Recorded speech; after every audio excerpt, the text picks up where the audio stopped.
asalaamaaleykum mbooloo mi maa ngi leen nuyu yéen ñëpp kenn ku ne sa tur sa sant man maa ngi tudd Mamadou Diop dëkk Ndomor ñii tëdd fii tey samay maam lañu ICS gi ngeen ni mu leen def en 1973 la déplacé le village de Ndomor bi muy déplacé le village de Ndomor jël armères yi def leen ci camion tuur leen fii am na sax mag ñu wax ni bi leen def ci camion di leen tuur am na ñoo xam ne seen mbalaan mi ngi flotté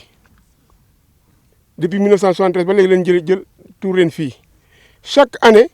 bu tawee ba nga xamante ni taw bi jeex na mu nekk sécheresse maanaam mu nekk ñax mu wow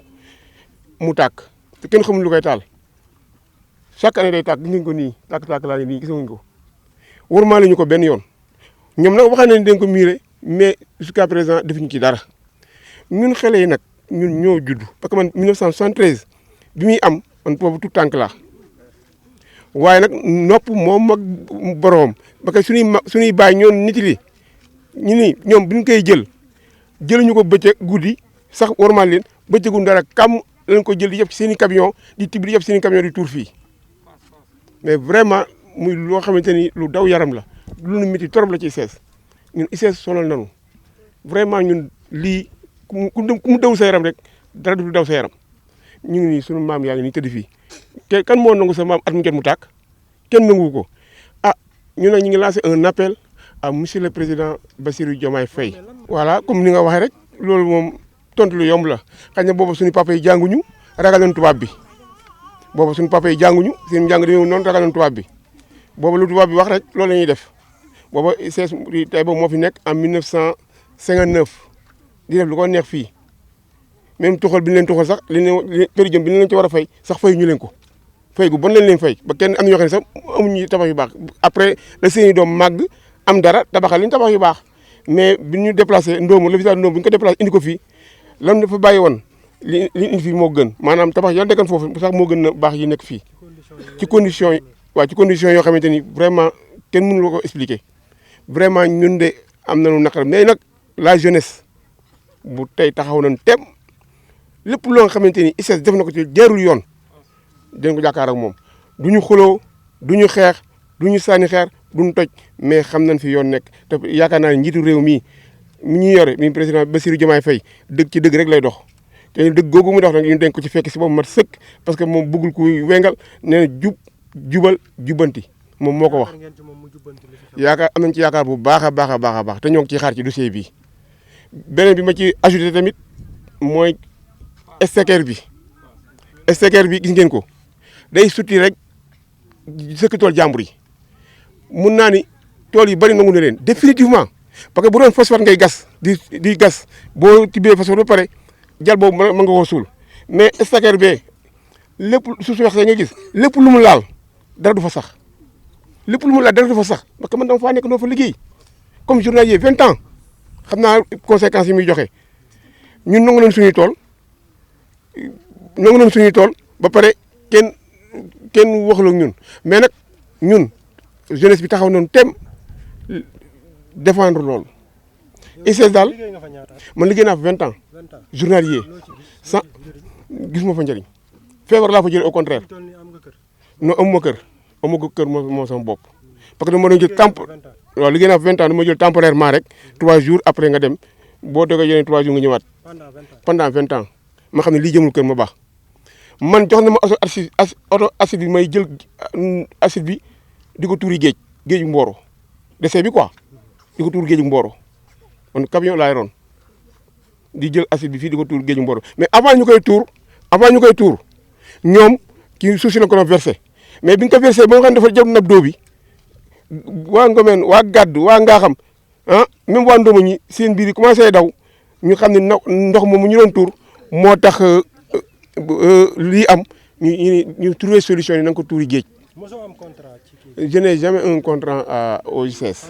pendant 20 ans tey ni ma fi mel noonu ci la fi ñu lu mat 40 ou 50 personnes ñoo xamante ni ñëw am nañ ko fa. Je parle au nom du collectif de défense des terres et intérêts de Ndomor. À qui de droit? Nous, population du village de Ndomor, réunis au sein du collectif de défense des terres et intérêts de Ndomor, vous adressons ce mémorandum pour vous informer de la situation et du problème qui nous oppose aux industries chimiques du Sénégal. En effet, le village de Ndomor a d'abord eu le malheur d'être une cible d'un déguerpissement et d'une expropriation effectuée par les ICS, Industries chimiques du Sénégal, entre 1972 et 1973. Ce déplacement du village a eu des conséquences dramatiques tant sociales que culturelles, en plus des dommages économiques qu'il a causés aux populations. Depuis cette date, les ICS n'ont cessé d'agresser notre écosystème, de polluer notre environnement et d'empiéter sur nos terres d'habitat et de culture. Les rejets fréquents de gaz carbonique ou à effet de serre et autres produits toxiques dans l'atmosphère et sur les sols engendrent une pollution de l'air, des sols et de nappes phréatiques et détruisent la faune et la flore dans cette localité. Les terres de culture des populations sont polluées et spoliées de façon ininterrompue par cette compagnie, de sorte qu'aucun arbre fruitier ou culture de rendre ne puisse désormais s'y développer convenablement. Aujourd'hui, les exploitations des ICS sont venues jusqu'aux abords du village et au cœur de nos terres de culture et pertes ainsi causées par nos champs. C'est tout l'objet de blocus que nous avons installé à hauteur du chemin de fer de la société depuis quelques jours. Par conséquent, et compte tenu de tout ce qui précède, nous, population de Ndomor, réunis au sein du collectif de défense des terres et intérêts de Ndomor, sommes engagés à maintenir ce blocus pour exiger des ICS de ce qui suit. L'évaluation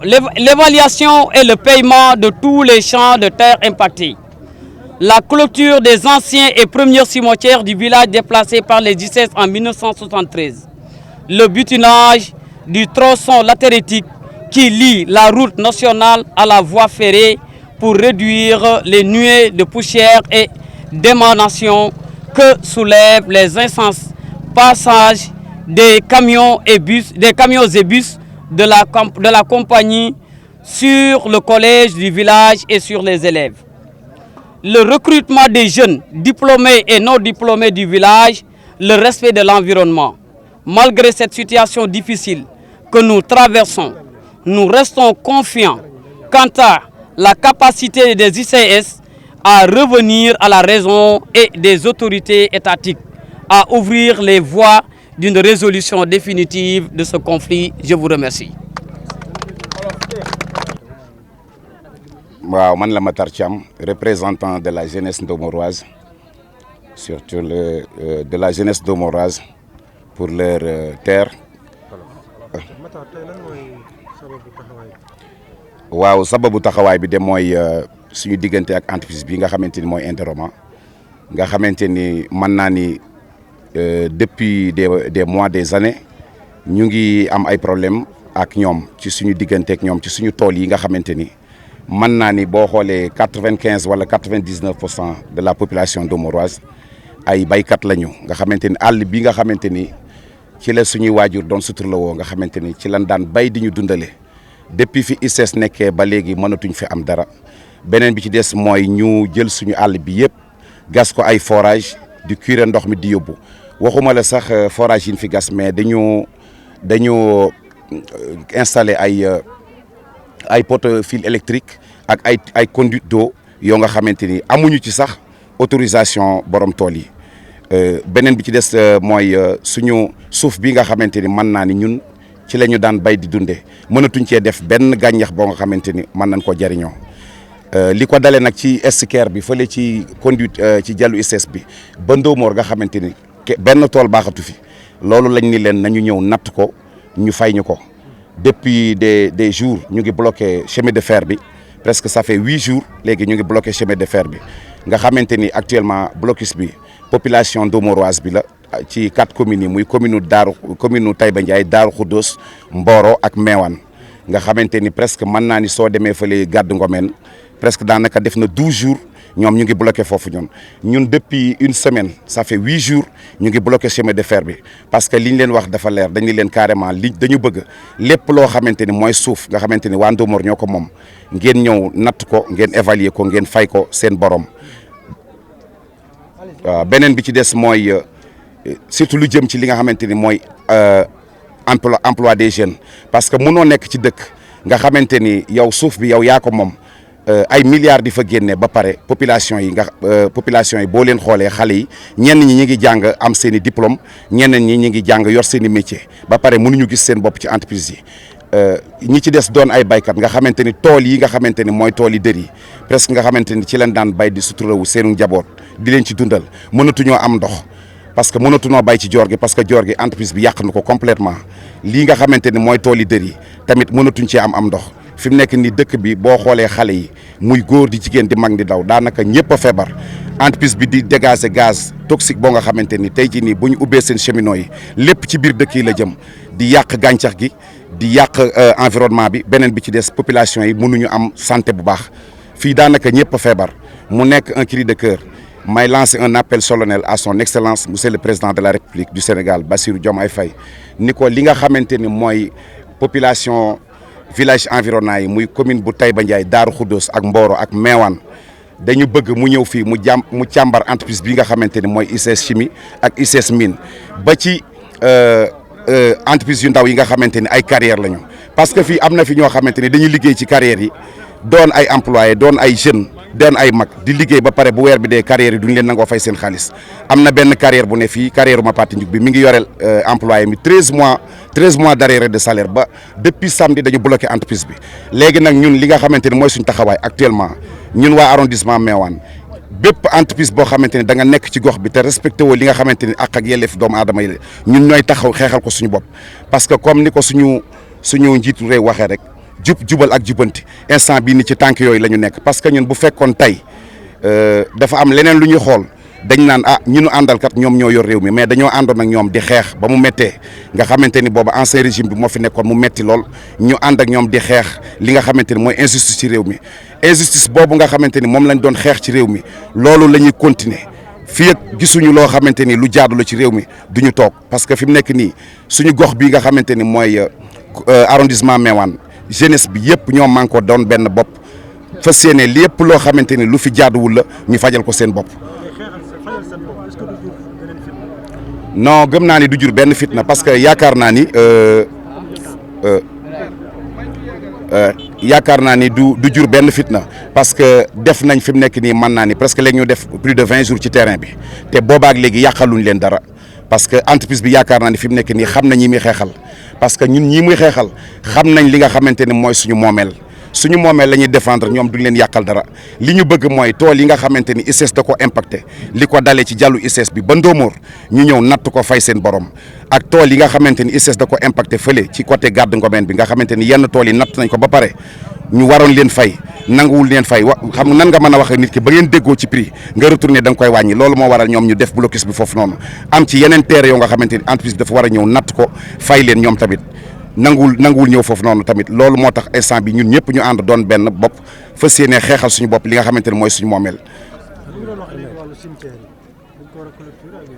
waaw ñoom ñoo jëlaloon seen bopp engagement cimetière yi nga xamante ni mën naa ni 1973 bi ñu tuxal suñu waajur yi fii lañ dëkkoon ci àll bi ñu jël tuxal leen fële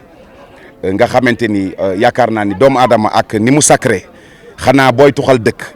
boo au moins boo ñëwee ba ci cimetière xanaa di nga ko clôturer bàyyi ko fa mais au lieu que ñu clôturer cimetière yi bàyyi ko fa dañu ñëw indi ay machine tonni suñu maam yi ñëw jal ko fii nga xamante ni chaque année cimetière bi dafay tàkk est-ce que loolu jaadu na loolu mu nekk un message boo nga xamante ni ñu ngi koy lancer direct ki nga xamante ni mooy njiitu réew mi parce que ñun li ñu bëgg mooy mu ñëw xoolal boppam fii parce que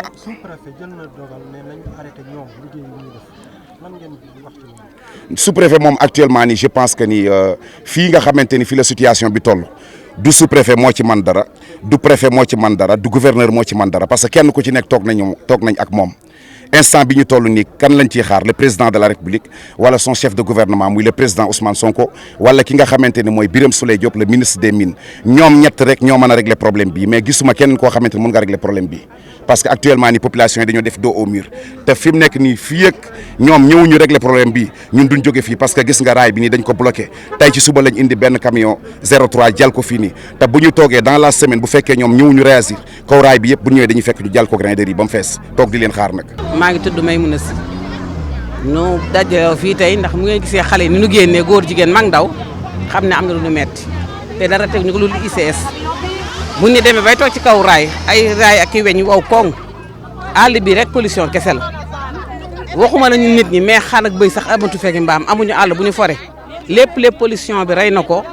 ak ICS bi produit chimique bi moom la ñu noyyi fii ñun lii taxaw fii lépp xale yu qualifié fi nekk yu discipliné aussi ñoo fi ne c'est parce que nëgë ni war naa fekk waaye jërëjëf xale yu discipliné fi ne ak yu jàng aussi heure bi war naa fekk ñuy toj ak taal ak lakk mais defuñu ci dara mais dañuy taxaw fii défendre seen intérêt défendre seen droit moom moo nu bàyyi fi mais du xeex du waxante du defante mais nag ginnaaw nag dañu noo tooñ il fallait que ñun ñu taxaw défendre suñu bopp ak suñuy droit ba ICS xam ni ñun duñu ay bàyyi ma ay nit lañu. mag ñi dëkk bi voilà soo gisee génération bi fi nekk nga xam ne du même âge kon naqaru ñun ñëpp ñoo ko bokk yàq nañu sunu lépp lu amoon fii nii à zéro rek bu ngeen doxoon ñetti jéego ñeent fekk ay néew yu ñu gasan ñu sulli néew yi jàll leen fii loolu c'est pas normal du dëgg du yoon même bu ñu sunu bopp mettiwul tam ñun néew yi metti nañu de un de deux poussière moom daal faale wuñu dara resununu toppatoo wunu gëstu wunu di defee nag maatee xar suñuy tool yëpp gas ko ay forage suul ay fil électrique luy des mooy rey nu suul nu léena balaa ñoo yegg foofu nag combat bi ñu jël ko en main xeex ko pour gagner sunu devoir yi ëllëg sa njaboot loolu daal nañ amoon ci li ñuy wax c'est parce que jarta guddal ndax naqar bi ñun ñëpp la feese ñu leen sant leen gërëm jërë ngeen jëf